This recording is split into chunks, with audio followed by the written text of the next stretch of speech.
Bonjour, alors la leçon du jour pour les élèves de terminale maths experte, leçon d'arithmétique sur le théorème de Bézout. La question que l'on se pose, c'est si jamais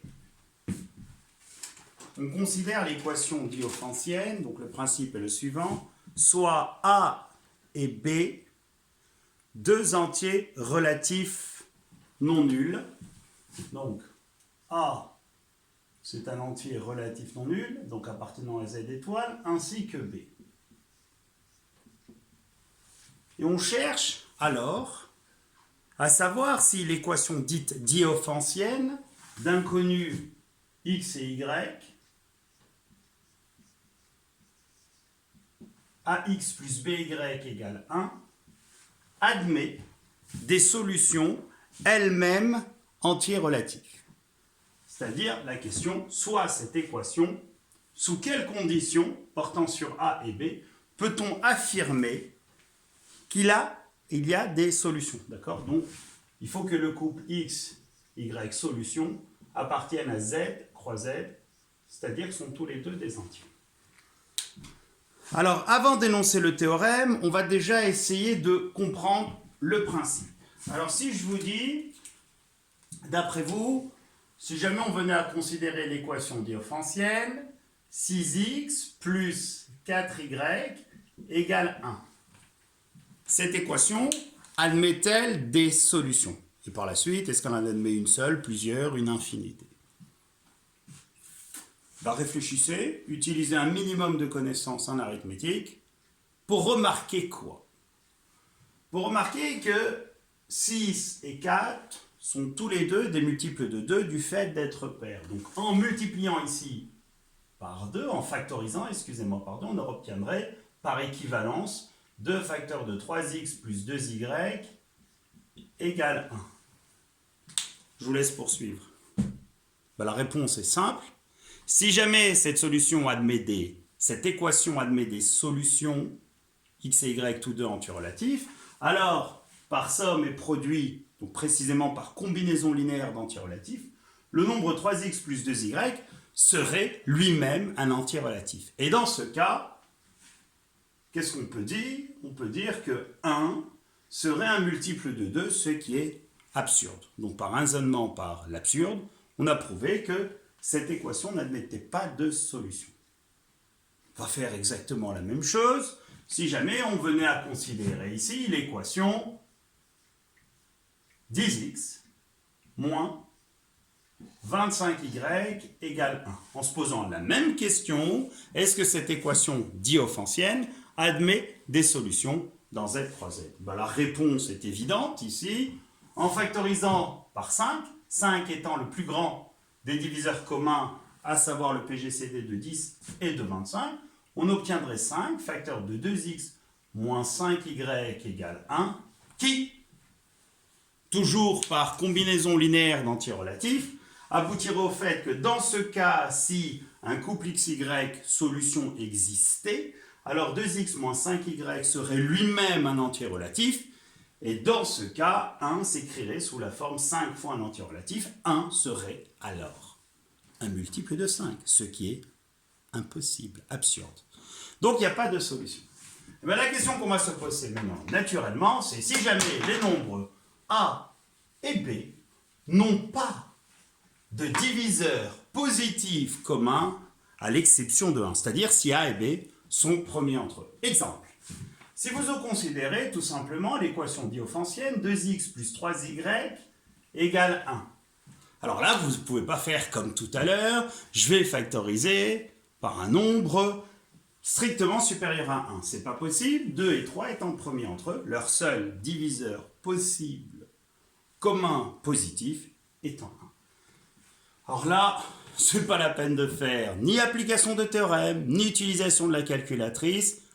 Une solution est évidente, même plusieurs solutions sont évidentes. Pourquoi? Si vous venez à remplacer x par 2, vous obtiendrez 2 fois 2, 4, y par moins 1. Donc si jamais on considère le couple, si x égale 2 et y égale moins 1, on aurait alors le couple 2 moins 1, solution. par la même occasion, on peut en créer plein d'autres. Alors vous vous dites, ouais, mais là, cette équation est basique et simple.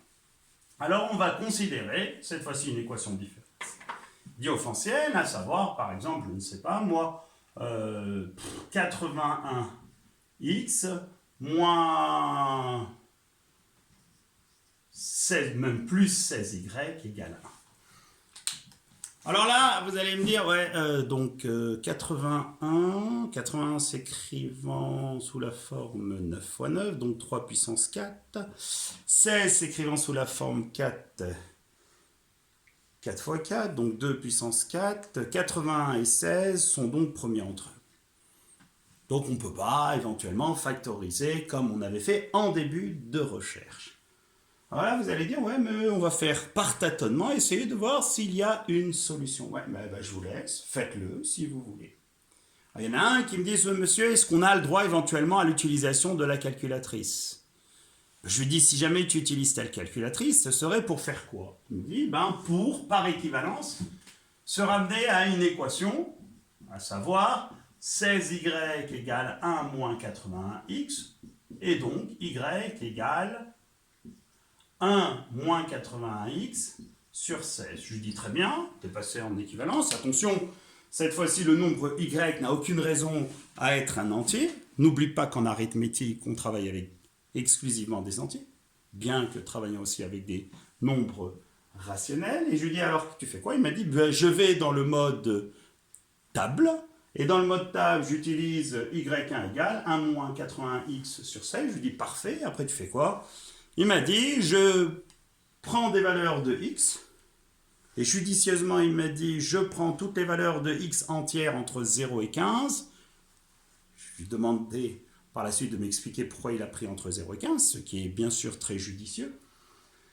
Et en prenant des valeurs de x entre 0 et 15, en posant y1 égale 1 moins 80x sur 16, il a essayé, en faisant dans 7, un pas de 1, il a réussi à trouver un couple de solutions x, y, qui soit solution de cette équation. Je dis parfait, très bien. Maintenant, si tu venais à généraliser ce résultat. Eh bien, ce résultat se généralise par le théorème de Bézout qui s'énonce de la manière suivante.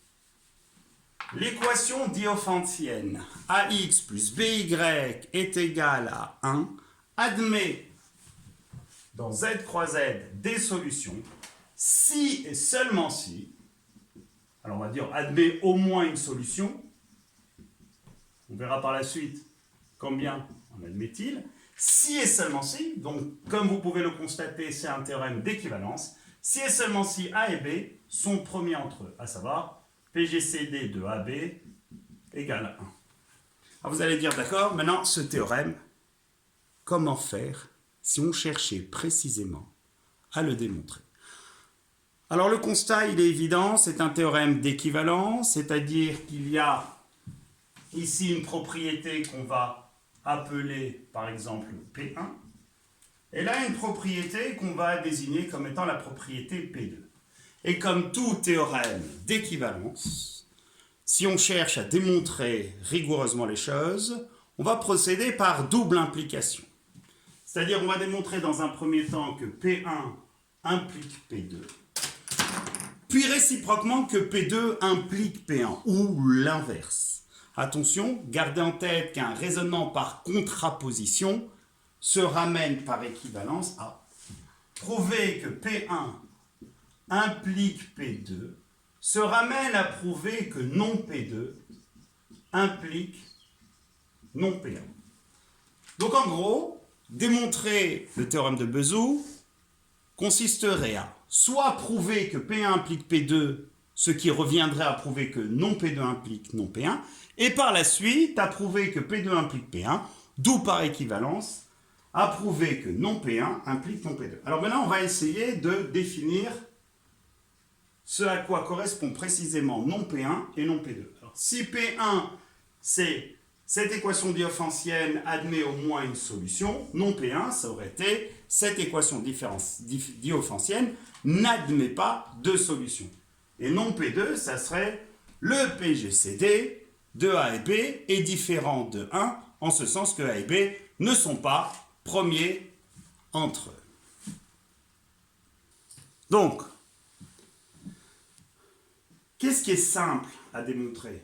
D'après la petite recherche effectuée en début de vidéo, ce qui est simple à démontrer, c'est que si le PGCD de AB est différent de 1, à savoir si A et B ne sont pas premiers entre eux, alors il n'y a pas de solution. C'est ce qu'on avait vu, rappelez-vous, dans les premiers exemples d'introduction. Donc on va démontrer que non P2 implique non P1, qui par équivalence se ramène à prouver que P1 implique P2. Alors ça va être fait de manière assez rapide. Après, restera à prouver que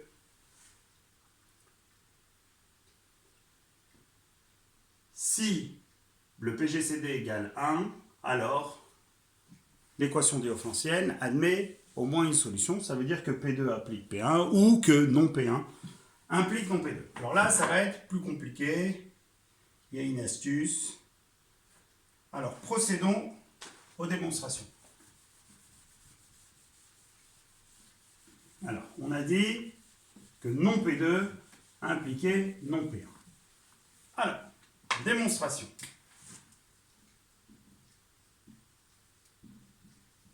On va partir de non P2. Non P2 signifiant que le PGCD de AB est différent de 1, c'est-à-dire qu'il est égal par exemple à D, où D est un nombre entier strictement supérieur à 1. Ce qui signifierait précisément que A s'écrit alors sous la forme DA' et que B s'écrit sous la forme DB'. La raison est évidente parce que D étant le PGCD est lui-même un diviseur commun, donc il divise A et B. Et par la suite, où D, où le PGCD de A' et de B' égale 1, parce que si jamais le PGCD avait été strictement supérieur à 1, alors D n'aurait pas été le plus grand diviseur commun de A et de B. Voilà, donc on va partir de là. Et dans ce cas, si on venait à considérer l'équation différéntielle, AX plus BY égale 1, elle se ramènerait par équivalence à DA' X plus DB' Y égale 1, d'où par factorisation par D, DA' X plus B' Y égale 1.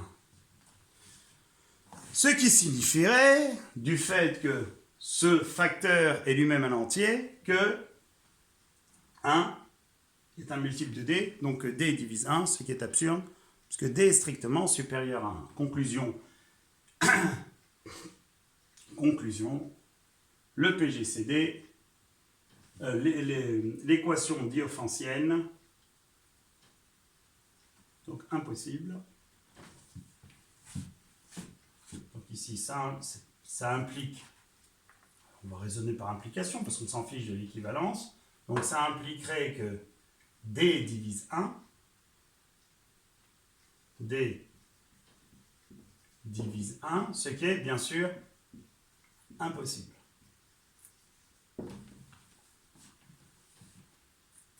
Donc en conclusion, que vient-on de prouver? On vient de prouver que sous l'hypothèse où le PGCD égale 1, l'équation différéntielle n'admet pas de solution, à savoir non P1. Donc maintenant, il va nous rester la partie bien plus compliquée. Je vais vous en faire une démonstration. À savoir que P2 implique P1. Ça veut dire que si le PGCD est égal à 1, alors l'équation différéntielle admet au moins une solution. Donc, soit PGCD de AB égale à 1. Alors l'astuce, vous allez me dire oui, mais comment faire pour la trouver? C'est qu'on va considérer l'ensemble, on va l'appeler E. E, ça va être l'ensemble de tous les nombres, je vais leur donner un nom, peu importe, M, qui sont des entiers supérieurs ou égaux à 2, donc supérieur ou égal à 1, donc M appartenant à une étoile, tel que M s'écrive sous la forme AU plus BV, où U et V sont des entiers relatifs. Alors que cherche-t-on à prouver? On va démontrer que le plus petit élément de E est égal à 1. Et dans ce cas précisément, ça signifierait qu'il est possible de trouver des entiers relatifs U et V tels que AU plus BV soit égal à 1. Alors on va dire soit M0 qui va s'écrire sous la forme AU0 plus BV0, le plus petit. Alors vous allez me dire, interruption. Si vous dites le plus petit, c'est que vous supposez précisément son existence. Qu'est-ce qui vous permet de l'affirmer? Alors on rappelle, un des deux axiomes du début d'année était le suivant. Toute partie non vide de grand N admet un plus petit élément. Et pour rappel, toute partie non vide et majorée de grand N admet un plus grand élément. Or, que peut-on constater quant à l'ensemble E? E est non vide. Pourquoi E est non vide? C'est très simple, parce que E contient le nombre valeur absolue de A. Vous allez me dire, ah bon? Oui, ben, il suffit de prendre B égale 0 et V égale à 0 et U égale à 1 si A est positif, moins 1 si A est négatif. D'accord? Et ce nombre, de toute évidence, il est dans E. D'accord, E est non vide, alors il admet un plus petit élément, raison pour laquelle on considère ce petit élément, le plus petit, comme s'écrivant sous la forme AU0 plus BV0, le plus petit des éléments de E. Et non, on va démontrer que ce plus petit des éléments de E est égal à 1. Et dans ce cas, on aura fini la démonstration. Alors vous allez me dire, ouais, d'accord, j'ai compris, ça m'a l'air un peu compliqué. Et alors, que va-t-on faire de M0? Eh bien, on va effectuer la division euclidienne de A par M0. Donc on aurait alors A s'écrivant sous la forme MQ plus R. Pour rappel, R étant le reste de la division euclidienne de A par M0, M0 étant positif, donc R est à la fois supérieur ou égal à 0 et strictement inférieur à M0.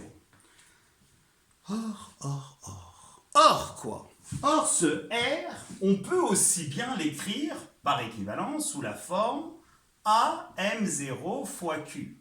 Et M0 étant égal à ça, on aurait alors A moins Q, facteur de AU0 plus BV0, et en s'arrangeant un petit peu en factorisant ici par A, R s'écrirait sous la forme 1 moins QU0 facteur de A, plus B facteur de moins V0. Et le constat est que, observez la forme du nombre R, le constat est que R s'écrit sous la forme de A fois un entier plus B fois un entier. Or, il est impossible que R appartienne à E. Pourquoi est-il impossible que R appartienne à E? Tout simplement parce que R est strictement inférieur à M0. Or, le plus petit des éléments de E est M0. Donc le constat il est évident. R égale à 0.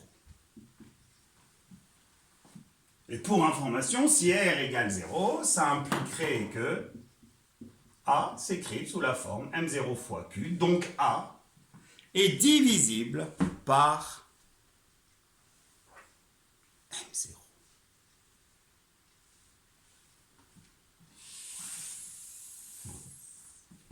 M0 divise A. On va procéder de la même manière en considérant la division euclidienne cette fois-ci de B par M0. Donc B s'écrirait sous la forme M0 fois Q' plus R', avec la même information, à savoir que R' est supérieur ou égal à 0 et à la fois inférieur strictement à M0. Même raisonnement, R' s'inscrirait sous la forme M0 fois Q'. Je vous laisse poursuivre. Et on obtiendrait alors que R' s'écrit sous la forme A fois un entier plus B fois un entier. Et R' ne peut pas appartenir à E. Pourquoi R' ne peut pas appartenir à E? Pour la même raison que précédemment, parce qu'il est plus petit, strictement, que le plus petit élément de E. Donc une seule possibilité, R' lui-même est égal à 0. Et dans ce cas, M0 diviserait aussi B. Je vous laisse conclure. M0 divise A et M0 divise B. Gardez en tête que A et B sont premiers entre eux. Et de ce fait, M0 étant strictement positif, à la fois diviseur de A et de B, eux-mêmes premiers entre eux, la conclusion est que M0 égale à 1. Conclusion. 1 appartient à E, donc il existe un couple d'entiers relatifs U et V tel que A U0 plus BV0 soit égal à 1. D'où la démonstration qui dit que P2 implique P1. Et par équivalence, on vient de démontrer le théorème de Bezout. Donc on reprend. Il n'y a plus besoin de calculatrice. Si je vous donne une équation diophantienne de la forme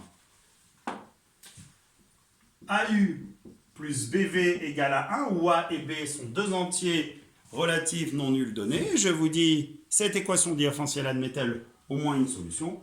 Vous allez me dire, attendez, pas de problème, je vais voir si A et B sont premiers entre eux. Si A et B sont premiers entre eux, alors il y a au moins un couple de solutions, et s'ils ne sont pas premiers entre eux, il n'y a donc pas de solution.